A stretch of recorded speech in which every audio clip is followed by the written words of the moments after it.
Hey guys, what's up? So today we'll be talking about what's the difference between Vedic astrology and Western astrology. And Vedic astrology, basically one of the most important differences is that Vedic astrology uses the sidereal zodiac, which uses the real-time positions of the planets and the constellations in space. So basically, if you were to look at the positioning with a telescope and compare that to the sidereal Vedic astrology zodiac, then there would be no difference. It would line up exactly to where those planets are in real time. And so,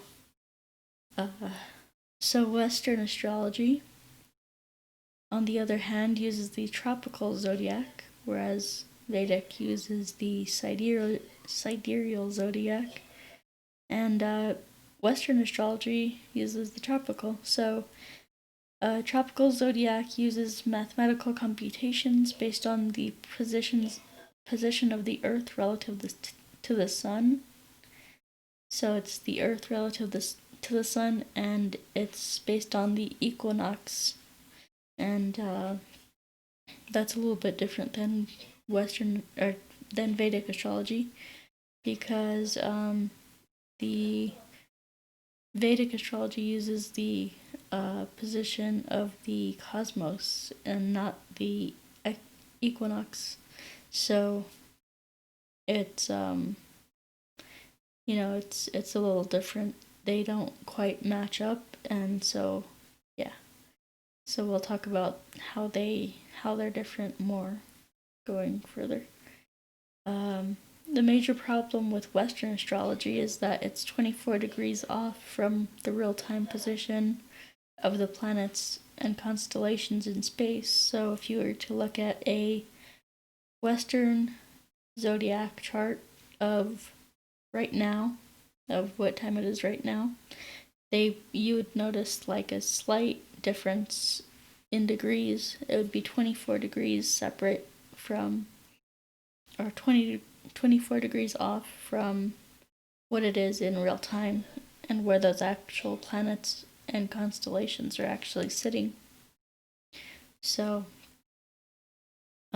it's not that Western astrology is wrong, it's just that Western astrology is not designed to show the immediate practical effects of the planets that the planets and constellations have on our body, because at the time of birth we were basically all these planets and stars positions were basically had an imprint on us at birth that basically got us, that made us who we are, basically. Or I guess there's different models of how that works, but that's the Vedic model of how that works. So let's see.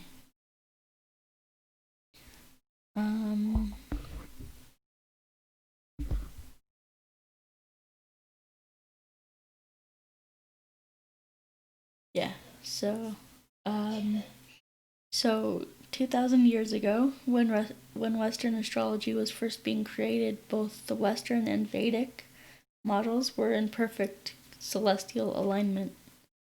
But due to the calculations of Vedic astrology, they basically messed up and got it wrong. So, when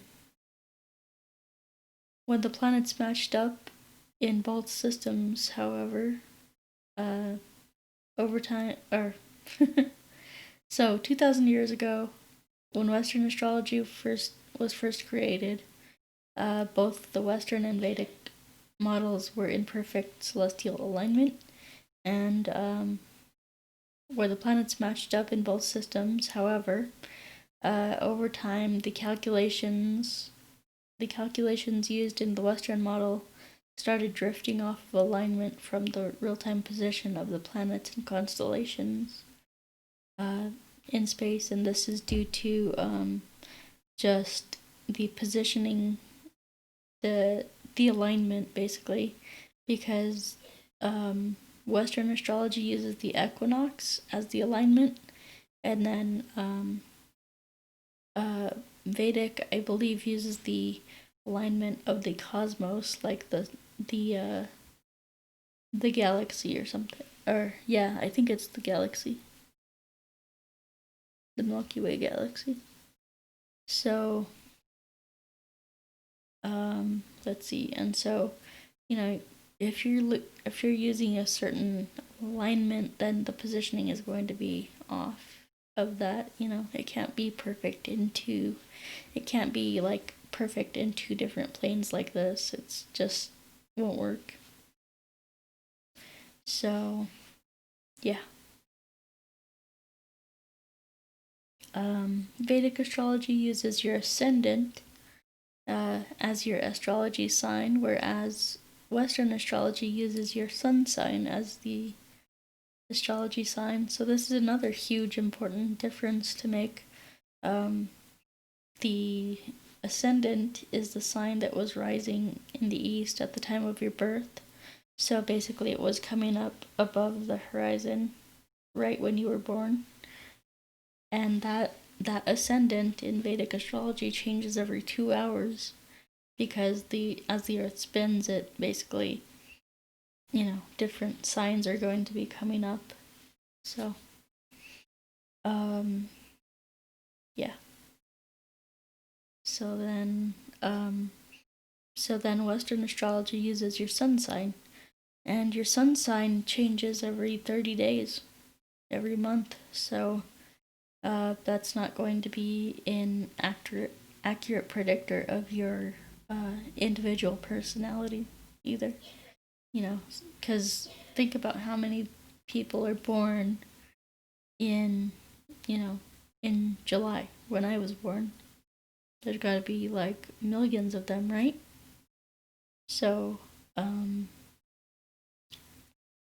yeah, it's so like it's not really individually tailored to your specifics of when you were born. In Western astrology, it's basically, they basically say, okay, this is the month that you were born, this is like the personality that you're gonna have, but it doesn't work like that. So Western astrology is more accurate all around. Or did I say Western? I meant Vedic. Vedic astrology is very accurate all around, and it's actually used a lot more to predict things and stuff.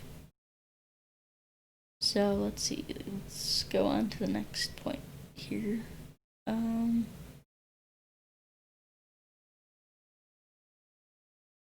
Your ascendant was the... Yep. So, okay, so in Vedic astrology, this is the other thing. The term for your ascendant is called the lagna. Another term for the ascendant is called the lagna, which means that which has been screwed into place. It's like mounting your, like a lug nut and lagna. Those are two words that mean essentially the same thing, screwed into place. And so basically this means that at the time of your birth, the positioning of the planets as they shine down on you basically mounts your individual personality, past life karmas, your passions, your soul desire, and all that, all the essential like personality stuff about you into place.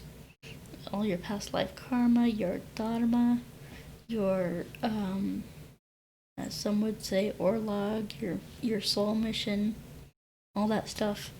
It all locks it into place and basically mounts it into place. So in Western astrology, your sun sign is representative of how you are seen by the world, your acquaintances, the public, in your career. This isn't your individual personality. This is merely how you present yourself in public. It's two different things. So the sun sign can't really represent your personality. It's mainly how people see you, you know. The sun shines bright. It's a star. It's bright. It's how, basically, your projection into this world. Basically, how other people see you. You know, do they see you as like this A-type personality, Aries, or do they see you as this like a laid-back Cancer? You know. So yeah. So let's see. So why I'm talking about all this is because I'm doing Vedic astrology readings, and they will be, yeah, they're. So if you want your personalized Vedic astrology reading, vincent.thunderwizard.com, and yeah.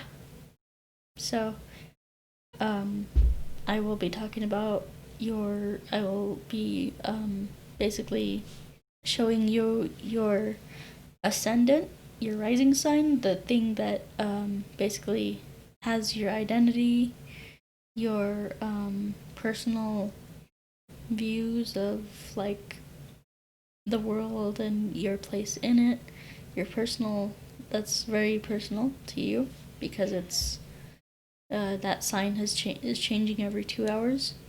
And then your sun sign. So we'll look at your sun sign, how the world views you. Your moon sign. That's like your mind, how your mind works, and your Ishtadevata, which so in astrology, especially in Vedic astrology, they associate different planets with different deities, and these deities, depending on how they're placed within your birth chart, they can either help you or hurt you. So, or like not necessarily hurt you, but they just won't be as helpful to you as the ones that really want to help you. So, certain deities you can work with, and you can do mantras and rituals and things like that to help increase your prosperity, your luck, your relationships, your career growth, success, all kinds of things. And so yeah, so if you want a Vedic astrological reading, go to this link here, vincent.thunderwizard.com, and we will see you over there. Thank you.